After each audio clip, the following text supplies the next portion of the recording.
Okay, well, welcome to another Alt News Media interview. And tonight we have Jayda Fransen, who will be known to probably many of you. Jayda has been much in the news over recent times. One thing about Alt News Media is we stand for free speech. We stand for people's right to talk about the things that they want to talk about.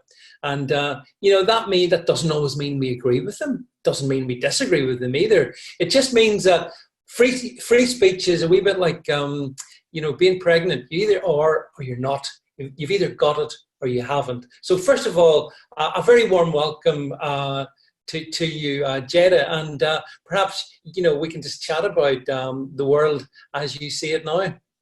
Yeah, well, thank you for having me on. It's good to have a chat with you. I think you hit the nail on the head there. Free speech really is something. It's a privilege that you either enjoy or you don't. And at the moment, I feel like I spent the majority of last year in prison for exposing some heinous acts, and I just feel like we're seeing now, particularly with the recent incarceration of Tommy Robinson, very clear examples of, for me, what would only be described as a police state. I mean, you're literally under attack by the establishment and the mainstream media jointly, and they are shutting down anyone who doesn't really toe the PC line. And as you quite rightly pointed out earlier, I agree completely with your policy of free speech, whether we agree or not, whether we like it or not, and even actually whether it offends us or not, because I've been offended.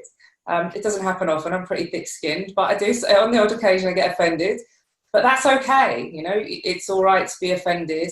The freedoms that our war heroes fought for are more important than our feelings, I think. Oh, no, you're absolutely right. And I think, as you say, we seem to live in a country whereby it's the people who speak out about bad things that then bad things happen to. And, obviously, you've gone through a lot of stuff. Tommy Robinson's incarcerated. And it seems to me that, and this is one of the things, Jayda, that sickened me the most about the Tommy Robinson scenario was that the many people in the media, in the press, almost delighted in the fact that he was sent to prison. But what does that say about the state of the UK's press, that they delight in having someone who themselves, as a citizen journalist, put away? Yeah, well, this is it, and there's such a contradiction here, because especially with Tommy's case, because they did delight in his incarceration, and in fact, I saw the same thing when I was imprisoned. The papers had a field day; they absolutely loved it, and they have revelled in his misfortune, I guess. But it goes further than just misfortune.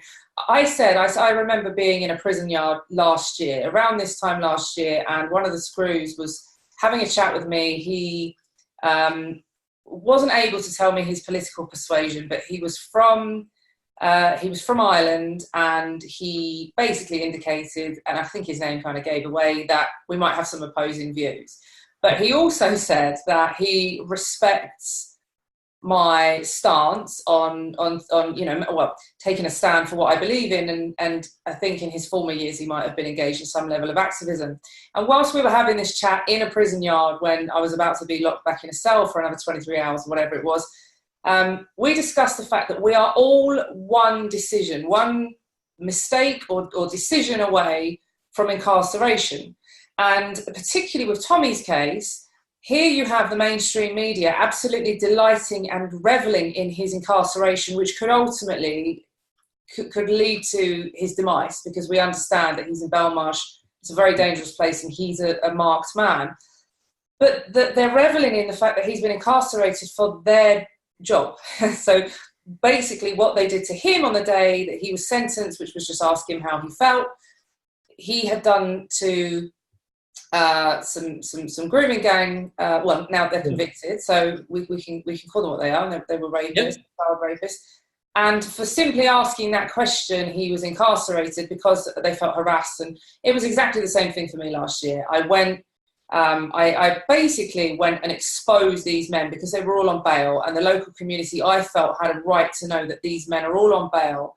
They have all taken part in this heinous crime of kidnapping and raping a child, and I just felt like people needed to be informed of that. The charge sheet that they gave me on the day of my arrest was that I did a cause harassment, alarm and distress to the 4 named gang rapists. And I just think when we get to that point where we can't even report on an issue or expose an issue without being threatened with incarceration, you know, we're not living in a free state. Yeah, it's kind of a common thread, isn't it? Because as you say, what you did and what Tommy Robinson did, you know, loosely speaking, is kind of the same thing. And at the heart of it seems to be the establishment, the British establishment seemed somewhat concerned about the exposure of child rape gangs. Yeah, well, you know, for a start, we have to look at the establishment as an institution, and when they're separate bodies, but we know from example Rotherham, where I campaigned for years, Telford I campaigned for years, I was seeing figures of 1,600 in Rotherham, 2,300 in Telford. That's the equivalent to 2 secondary schools. I mean, I can just about remember when I was at school, and that would be like every single child in my school and the neighbouring school having been groomed. And a town like Telford, you know, it's shocking. And I saw even back then, the more exposure these issues were getting, the more that the authorities were clamping down, because ultimately we were exposing the fact that the police, the social services, the local authority had all covered this up because of a broader issue, which was that the perpetrators were largely from one particular background. And so it does show some level of, well, a huge level of calculation, but it's just the hypocrisy is screaming at you in the face when you've got the mainstream media delighting in a journalist being jailed for journalism. And I think I often have these debates with people on the left or who have opposing views to mine, is that they can revel in our incarceration. They can revel at the persecution that I have suffered. I've had bank accounts closed. I have had property taken from me. I have been incarcerated. I've been harassed and hounded by the state, and I've been deplatformed and dehumanized. And I see people, you know, absolutely delighted about this and celebrating it. But what they don't realize is this could be them next. They have no sense of self-awareness at all. In fact, actually, of course, you probably came to a lot of people's attention when President Trump famously or infamously, however you want to describe it, retweeted some stuff that you'd been sending out.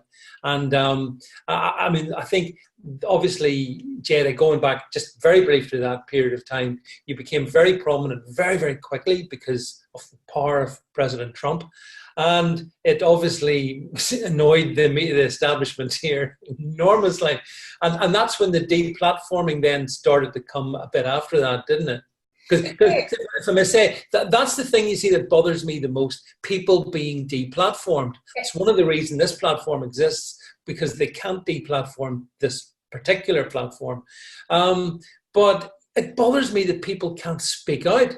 And it's such a fundamental thing. There's no compromise on it. You've got to be able to say whatever the heck you want. But you know, I vividly recall you being taken down and them dancing the little jig of delight, which I thought was appalling. Yeah, and actually they went further than just deplatforming. So Donald Trump retweeted 3 of my videos, and it was quite a surreal moment, I have to say, sitting at my desk and seeing those retweets. And then the next 48 hours, my face was on every single news outlet across the world. There was it was the banner across Sky News, and there was my face and President Trump's, and it was just the craziest 48 hours I've ever had. I must have given about 250 interviews. It was completely bizarre. But, you know, first and foremost, I don't believe in coincidence, and I actually don't think that it was coincidental that he retweeted those videos. And I don't think that, given that the tensions were so high at the time, and the issues that I highlighted in those videos, I didn't make the videos, by the way. Yep. They've been put out there by different groups. there was a video of ISIS throwing a homosexual off the roof. There was a video of a Muslim smashing the statue of the Virgin Mary. But where the establishment are actually, there's a fine line, right, between negligence and then just all out, purposeful attack. And so the establishment have, in the past, and the media, in my opinion, have been irresponsible in their actions. So I have seen headlines that have been completely false, and this information has been attributed to me, and it's not correct. There's one thing being negligent and being misled or misunderstanding something, but the establishment went as far as standing in the comments. Now, I had the likes of Theresa May, Boris Johnson, Sadiq Khan. Everyone was talking about this issue. Nigel Farage was talking about this issue of these retweets. It was everywhere. Yeah. Theresa May stood up in the comments and said, she is a bigot. Sadiq Khan stood up and said, she is a racist. Now, I have never been convicted of racism. I am not racist, which is why I haven't been convicted of racism. And I'm so outspoken that, believe you me, if I were racist, people would know about it, because they know everything else that I believe in, because I'm quite vocal like that, you know? Yeah. So they effectively didn't just deplatform me and remove my ability to express my opinions. They also went as far as to put me in extreme danger, because at this point, the whole world was looking at my face, and the statements that were being made about me weren't just irresponsible, you know, they went beyond that. It was a targeted attack on me without any consideration for facts. And here I am, completely deplatformed. I was then, after Theresa May asked Donald Trump to take the tweets down, and he told her to go away and focus on the terrorism in London, which I thought was great. The only way they could get the tweets taken down was to get Twitter to disable my account. And of course, Zuckerberg released a statement a couple of months ago, I think it was April, in which he said, I'm banned for life from Facebook under the dangerous individuals policy for proclaiming a violent and hateful mission, which again is nonsense. But I guess these people can say what they like about the likes of you and I, or others who might speak out without any fact checking. Doesn't matter whether it's fake news or not. And that is fake news. I've never been convicted of violence, but they get away with it. And so, you know, I fear that we are going into very, very dangerous territory. And those who are brave enough to keep their head or poke their head above the parapet can expect hardship. I've witnessed that firsthand. Yeah, well, I mean, as we were saying just before we came on air, I interviewed a leading Irish independent journalist, Gemma O'Doherty, a couple of days ago, and Gemma just had both her YouTube channels struck down in the same way, Jayda, as you've been struck down, as in the same way as so many. So I see this happening all around, a battlefield, absolute carnage, whereby prominent, fearless voices, mostly on the right, but some on the left as well, because as you say, they don't care. They'll take out anybody if they don't say the things that need to be said, are just being essentially erased. So what does that mean for you then? So you can't be on Twitter, can't be on Facebook. I guess YouTube's banned, is it? So where are you going to be, Jayda? What lies in the future for you? Well, I do have. So I'm stubborn, which is a good trait in this cause, and obstinate, and I will not give up. You know, we always say that no surrender was the cry, and it will remain the cry. I mean, it has to remain the cry, because the way I see it, the state actually have. The state have always been under the impression or the opinion that if they push us and push us and push us, they've been pushing me for years. They're doing the same thing with Tommy Robinson now. If we incarcerate these people, if we take their houses from them, I lost my house in England. If we take away their income, if we deplatform them, dehumanize them. Because, you know, the world revolves around social media. That's a fact. Politics revolves around social media, and I got this many years ago, which was how the movement I used to be affiliated with was able to gain so much prominence, is because I understood the necessity for the use of social media. And so when you're deprived of that, It does ostracize you. But as stubborn as I am, I have some very exciting new projects. I just refuse at this stage to give up, and it actually makes me more determined, because if I look at what I've experienced over the last 5 or 6 years, and the sacrifices and the hardship, I don't wallow. I don't believe in wallowing, but it's been tough. I've had 6 years, but what it's done is it's toughened me up to the point where when I woke up in the morning and saw that Zuckerberg had put out this statement calling me a dangerous individual, and again, I was all over every national newspaper, I just kind of shrug and say, okay, and just get on with my day. Like it doesn't hit me anymore. So now they've toughened us up, and we're all, there's a lot of us working on networks to avoid any further deplatforming. So I have my own platform now, which is JaydaFransen.online. That is essentially my own platform. People can come on there. They can't be removed. They won't be censored. And that's the way to stay in touch with me. And I've been a bit quiet recently because I've just got off license. I got off license on the 10th of July. And before that, I was under just in time for the 12th of July then. Yeah. Absolutely. And it was the first 12 that I've experienced. And I have to say, I've been trying to get to Northern Ireland. They banned me. I was in jail the year before. They banned me the year before that. I was on bail the year before that. So they weren't letting me experience the 12. And I had the most fantastic time. It was an experience I'll never forget. And I almost had this feeling on the 13th. Like, what do I do with my life now? That was just so enjoyable. All I can think about is next year. So it was great. But I have a lot of exciting projects coming up. There are a couple of books being released. There's a big media project that I'm working on with some other people. And again, it's all about giving people a platform. It's all about getting people's voices heard. And I think that's the most important thing. I've always said that unless you cross the line and are inciting terrorism, I respect people's different opposing views. The world would be so boring if we all agreed. People have different religious views. They have different political views. We should be able to voice them, provided we don't cross a threshold of inciting terrorism, which is really, it seems to me that the only people I've seen that have been given the right to keep speaking out freely and keep preaching hate are those who are promoting. You're absolutely right. Yeah, I mean, you mentioned Facebook there a minute or two ago.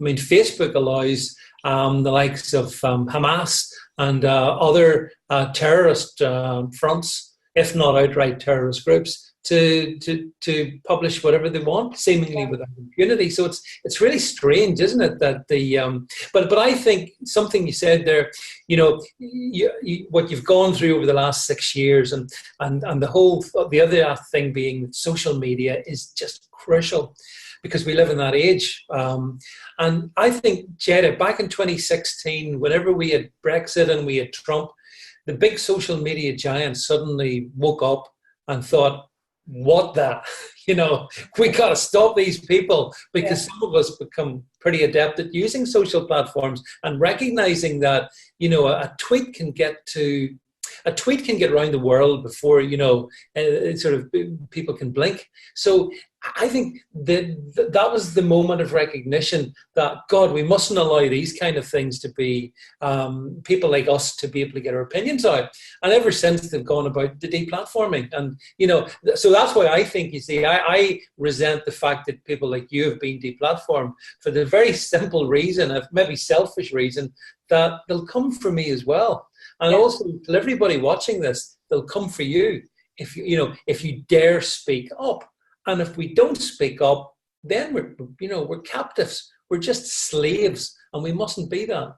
Yeah, well, look, we've seen the ramifications of these silencing techniques or these silencing tactics. Because one of my pet hates is that when you have a disagreement with those who would have opposing views to mine, they like to band around just your standard kind of insults and slurs, and one of them is racist, right?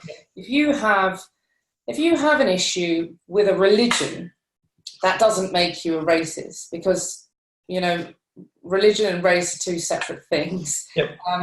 But I have had for years, this word has been bandied around, but we have seen how dangerous that is as a silencing technique and a tactic to keep people quiet. Again, I come back to Rotherham.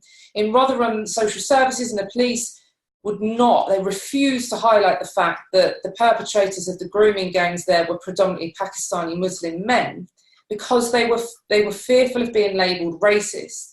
And so what we need to do is, collectively, we do have to recognise that if it's happened to me, it could happen to you, it could happen to anyone.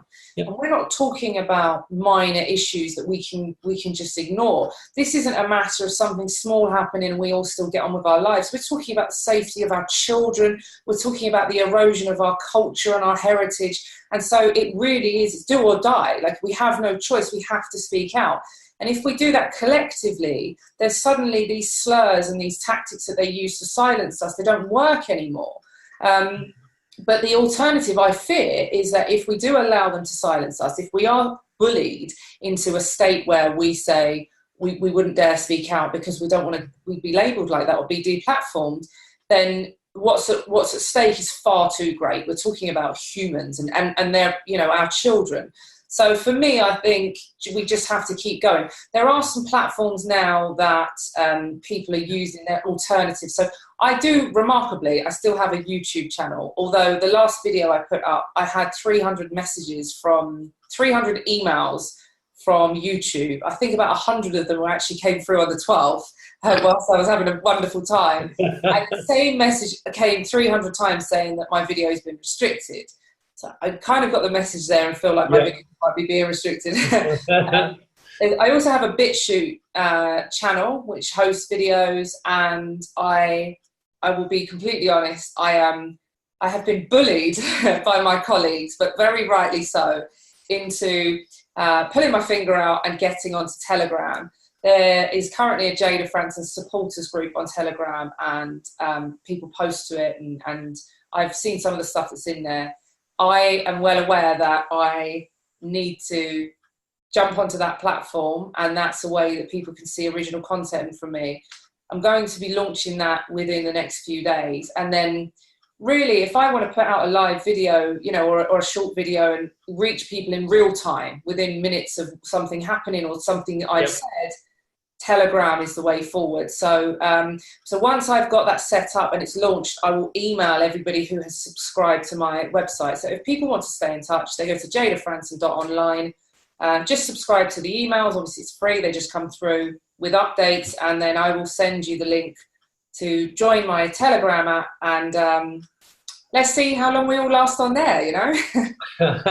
Yeah, but I think, you see, the social media genie is out of the box. And even though Twitter and Facebook, YouTube, Google want to keep it in, it can't stay in. So there's all the platforms you've mentioned, Jayda. There's the other ones like Parley, there's Gab, there's, you know, I know they're all much smaller in reach today. But in a year's time, in 2 years' time, I think, you know, they will ultimately, the business model that Twitter and Facebook operate is, I think it's doomed, because you can't pretend to be a platform and then behave like a publisher. And when they take people like you out, they're behaving like a publisher, and like they're making active decisions against people. And on that basis, you know, hopefully somebody will sue them, and it'll actually, their share price will crash. And I'd love to see that, you know. But I would delight in that, and not because I want to see the demise of business, but I just think, like you say, you can't pertain to be one thing and very obviously be something else. And so if you are claiming to be a free speech platform, albeit they have to have certain guidelines and contingencies in place to prevent, because, you know, you get terrible stuff on the internet involving children or terrorist groups. Yeah. So I get that they need some sort of management. But when it gets to the point where if you type my name, I mean, I had a friend of mine who posted a photograph of me on Facebook, and and they got a 30-day ban. Just didn't type my name, just took a photo with me. And this is a friend. They're not even politically minded, right? And I've had other people that have just typed in Jayda Fransen or typed in Tommy Robinson. There must be something in the Facebook algorithm that's basically said, and I've got a very distinguishable name, right? It's very recognizable. So if you type in Tommy Robinson or you type in Jayda Fransen, click publish or click send, whatever, to Facebook posts, the algorithm picks it up and bans you. And I just think, how did we get that? How have we got that far? It's Orwellian. The truth is, it's absolutely 1984.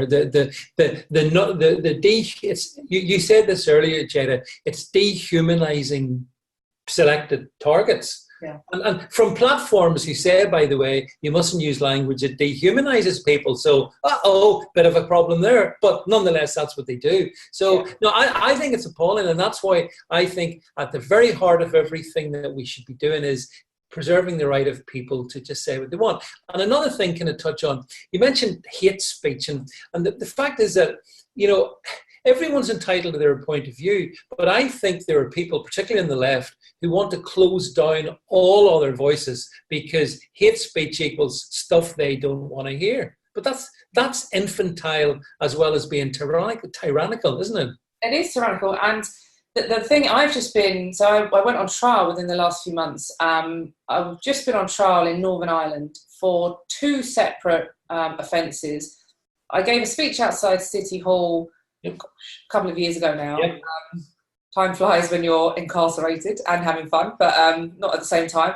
But I was convicted of hate speech for that, and I also filmed a video outside of Peace War. And I filmed this video outside of Peace War in Northern Ireland, not to speak about anything that had happened in Northern Ireland, but to say that in my opinion, and I made that very clear, that in my opinion, we will have these structures, we will have divisions on the mainland in the future. Now, it was my opinion, and people are able to agree, disagree, to take offence if they choose to. I mean, there was nothing particularly offensive in there. I just said I think this is what's going to happen. So, but I was on trial. I was one of 4 defendants. There were 3 men on trial with me. Quite outrageously, the judge dismissed the 3 men and acquitted all of them, and got me guilty on approximately 10 counts of hate speech. Mm-hmm. And what it boiled down to was an opinion that I gave about a peace wall, and even more worrying, even more shocking, was that the speech outside City Hall, I quoted something that I quoted something from the Quran, which is the Islamic religious texts. And now I must say that what I quoted from the Quran, when I first read it in the Quran, I was shocked when I read it, and I thought it was hateful, but I didn't write it. So it shouldn't be me. I just read what's in there. That book is readily available for people to purchase in bookstores. I've been given copies. I was given copies of it in jail. I've been given copies of it at Darwa stalls. So really, the author is Allah and not me. I read what he allegedly wrote, and I was convicted for it. And so they're not even really trying to justify what they're doing. Like there's no justification in that. It's just an absurdity. And you're right.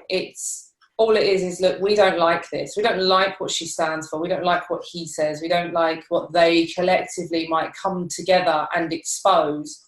So let's shut them all down. And I can't stress enough how important it is for people now, not in a year's time or when they've, the school holidays are finished and everyone's had a nice summer.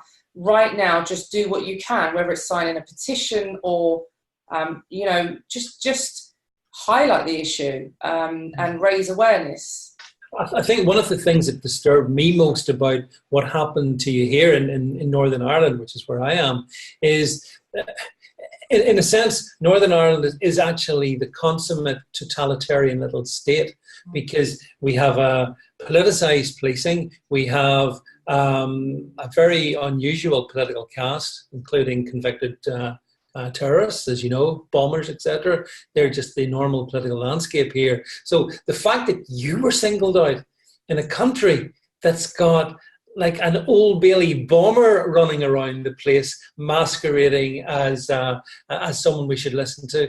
It didn't surprise me at one level, Jayda, to be honest, but only because I was one of those who, back in 1999, stood against the Belfast Agreement, stood against all the wrongdoing that happened here. And your point about peace walls is so spot on. We should fully, no society should understand more than the one that I live in 24/7, that, if you don't deal with things, then things like that are inevitable consequences. And England will not be immune.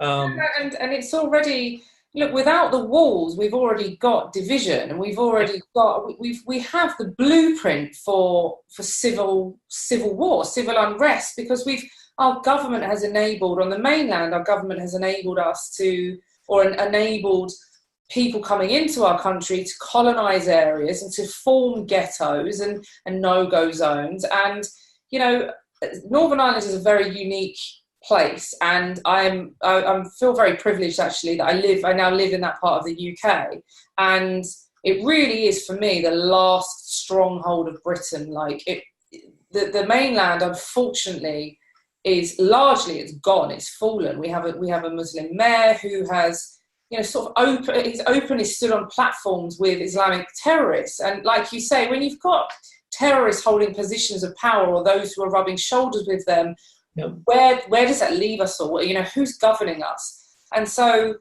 I do think that Northern Ireland, in its the fact that it is so unique and the history of it, we should be learning from that. We should be learning from the divisions. And I think the fact that I was just pointing out that I foresee that happening on the mainland and those peace walls being required, I foresee a whole lot worse. I really do. And I do firmly believe that Northern Ireland will be turned to for help. But, the difference in size or scale makes no difference.